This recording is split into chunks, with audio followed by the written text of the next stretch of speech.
Bienvenue à la une de Paris-Saclay TV, le quartier de l'école polytechnique, un quartier qui ne cesse de se métamorphoser. Regardez autour de moi, ces commerces viennent tout juste d'ouvrir et ce n'est que le début.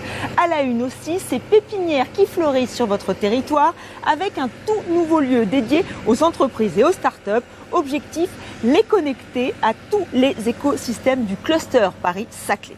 Autre pépinière avec des plantes cette fois-ci, des plantes locales qui vont croître et se multiplier. La démarche est scientifique mais aussi écologique. Respecter la faune et la flore, c'est aussi mettre en place des liaisons douces pour les piétons, pour les cyclistes. Votre territoire innove avec une piste luminescente, on vous y emmène dans un instant. Nous verrons aussi comment les entreprises et les PME locales bénéficient des opportunités liées au cluster Paris-Saclay. C'est tout l'enjeu du programme Achat PME Grand Groupe. Retour sur un partenariat gagnant-gagnant. Et enfin, notre agenda, c'est l'été, mais la rentrée se prépare. Chaque année, une centaine de projets innovants émergent du cluster Paris-Saclay, mais beaucoup se développent et s'implantent hors du territoire. Comment inverser cette tendance? Paris-Saclay lance un lieu dédié aux startups et aux entreprises. L'incubateur Pépinière Hôtel d'entreprise les accueillera 7 jours sur 7 et les connectera à tous les écosystèmes du territoire.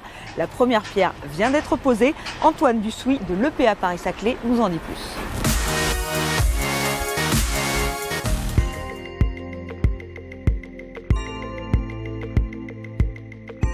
Aujourd'hui, on inaugurait l'incubateur Pépinière Hôtel d'entreprise.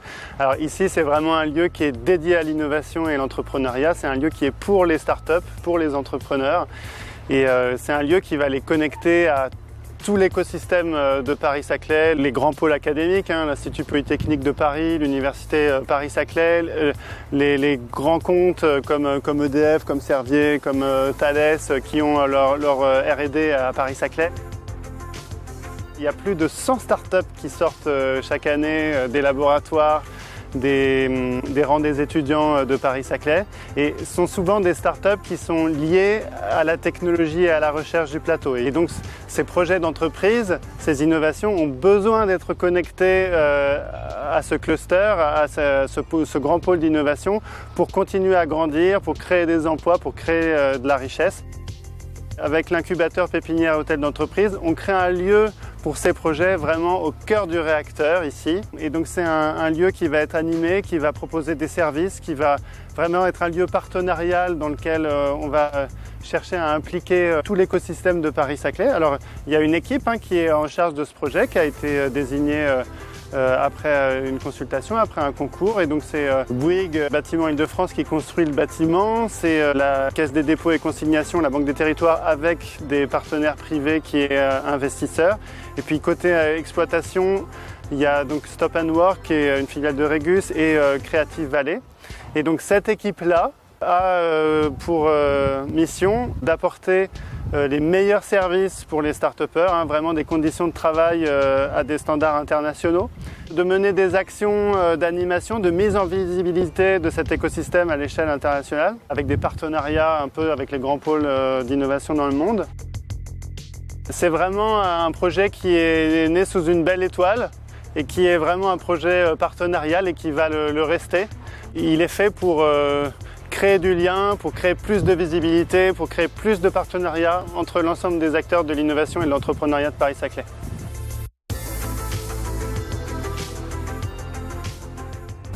D'habitude, quand il est question de pépinière dans cette émission, on vous parle plutôt de start-up ou d'incubateur, mais là, il s'agit d'une pépinière de plantes locales.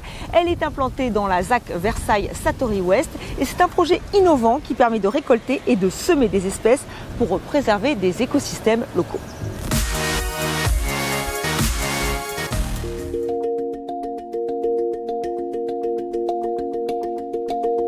Là, on est à Versailles, donc sur le plateau de Satori, et on est dans le périmètre de la zone d'aménagement concertée, donc Satori Ouest, qui est un projet d'aménagement qui fait partie des opérations qui sont portées par l'établissement public d'aménagement Paris-Saclay. Il y a tout d'abord donc l'ambition de créer un quartier qui est à la pointe en termes de mobilité et au niveau de l'industrie de la défense. Et la deuxième grande ambition de ce projet-là qu'on poursuit, c'est de créer un quartier ville-nature où il y a une forte interpénétration donc de ces deux éléments-là, donc l'urbain et le paysage, la biodiversité. Dans le cadre de cette ambition de créer un quartier ville-nature, l'établissement public d'aménagement Paris-Saclay met en place aujourd'hui donc une pépinière de plantes locales. Donc c'est un projet qui est soutenu par la région Île-de-France et qui se fait en collaboration donc avec la ville de Versailles, la communauté d'agglomération Versailles Grand Parc et l'arboretum de Chèvreloup.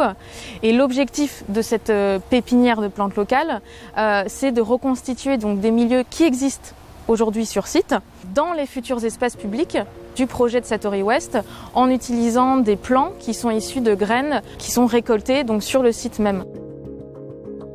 J'accompagne l'établissement public d'aménagement Paris-Saclay pour la constitution d'une pépinière de plantes sauvages locales. Et donc ça débute par tout simplement la récolte de semences, donc des espèces sauvages sur site. Donc cette année, il y a eu tout d'abord un plan de sauvegarde, donc des diagnostics, des inventaires, pour voir quelles espèces on allait sauvegarder. Et puis là, on est au mois de juin, donc on est en plein dans la récolte, donc qui va durer jusqu'à la fin de l'été, parce qu'il faut nettoyer les lots, enlever les impuretés, et avoir des semences assez propres. Donc ça va à peu près jusqu'à octobre. À l'automne, on va semer en fait les espèces sauvages. C'est mieux de les semer directement à l'automne pour qu'ils lèvent au printemps prochain 2020. À ce jour, il y a à peu près 60 espèces, 64 espèces, si mes souvenirs sont bons, qu'on a inscrits dans ce plan de sauvegarde. Évidemment que ça a un intérêt puisque ce sont des espèces qui sont adaptées, donc c'est des espèces sauvages locales, donc c'est-à-dire qu'elles sont vraiment adaptées au sol, au climat, et donc elles sont aussi en relation avec toute la faune. Hein. La flore, c'est le support de vie de plein d'autres espèces. Donc travailler avec des espèces sauvages, eh bien effectivement, ça permet de maintenir la diversité, la biodiversité. Oui. L'environnement, c'est l'une des grandes priorités de votre territoire. L'EPA Paris-Saclay choisit les liaisons douces. Ces voies sont réservées aux cyclistes, aux piétons et elles permettent de respecter la faune et la flore. Il n'y a pas de lumière artificielle. Non, cette piste est luminescente. Écoutez les explications de Michael Toriel, c'est le directeur des projets techniques de l'EPA Paris-Saclay.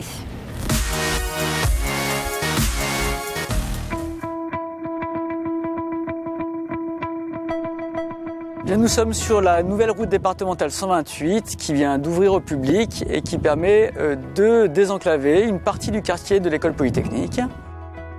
Dans le cadre de l'appel à projet Écocité Ville de demain, qui est porté par l'État et la Caisse des dépôts, l'EPA s'est engagé dans une action innovante pour les liaisons douces. Il s'agit de mettre en œuvre une piste fluorescente, luminescente, qui permet d'offrir aux usagers un nouveau mode de transport sans éclairage artificiel, comme nous avons l'habitude de le voir le long de ce genre de piste.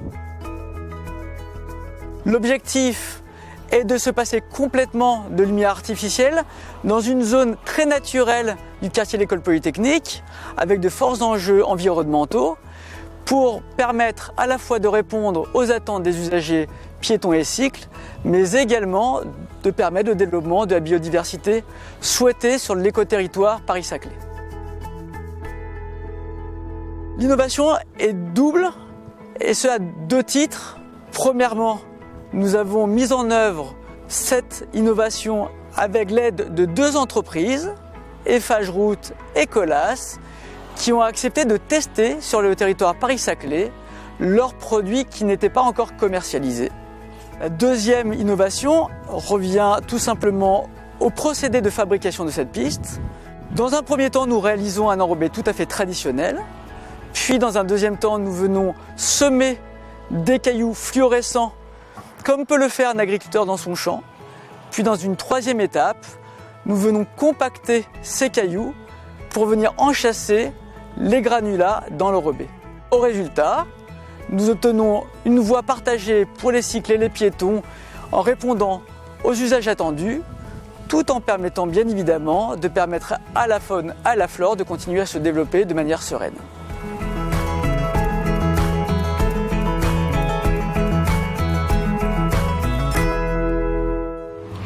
Cette dynamique, elle doit aussi bénéficier aux petites entreprises, aux PME locales. Et c'est tout l'enjeu du programme Paris-Saclay Achat PME Grand Groupe. Un partenariat gagnant-gagnant, comme nous avons pu le constater à la terrasse Discovery Plus X.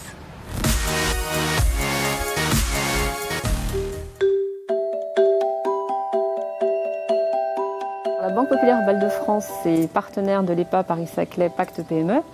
Parce que d'abord, c'est la première banque des entrepreneurs. C'est aussi la première banque à avoir son siège sur Paris-Saclay.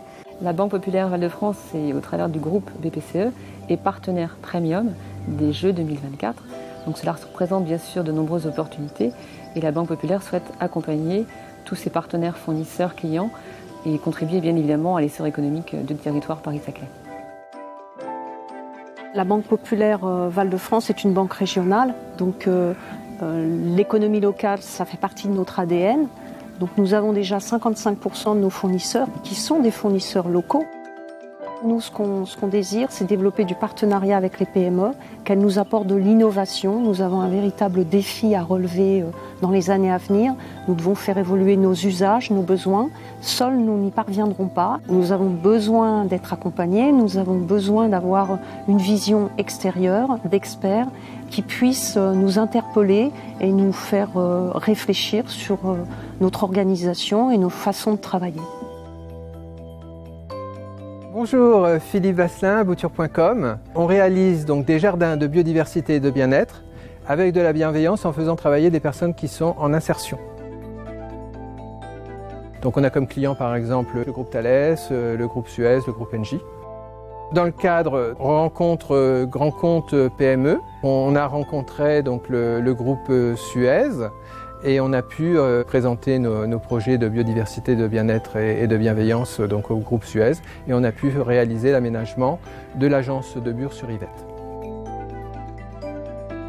Cette manifestation, c'est un véritable levier pour nous pour accentuer et continuer à aller dans ce sens-là, aller encore plus avant et avoir encore plus de fournisseurs qui sont des fournisseurs locaux et développer un véritable partenariat avec eux.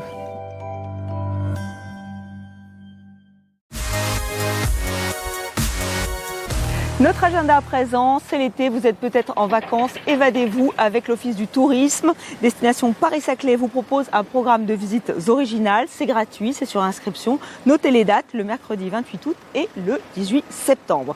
Vous pouvez aussi préparer votre rentrée, et oui, déjà, dès le 2 septembre prochain, l'Université Paris-Saclay repart sur les routes pour la 4e édition de Welcome Road. Sur une vingtaine de dates, l'université part à la rencontre des étudiants et des collègues des établissements afin de leur parler du projet, de répondre à toutes les questions. Cette tournée de Welcome Road 4 s'achève le 15 octobre. Enfin, vous pouvez participer aux journées portes ouvertes de l'école polytechnique. C'est le 12 octobre de midi à 18h30. C'est gratuit, il faut aller s'inscrire sur le site si vous êtes intéressé. N'hésitez pas. Voilà, c'est la fin de cette émission. Merci à vous de l'avoir suivi. Je vous souhaite un très bel été sur TV78 et sur epaps.fr. À très vite.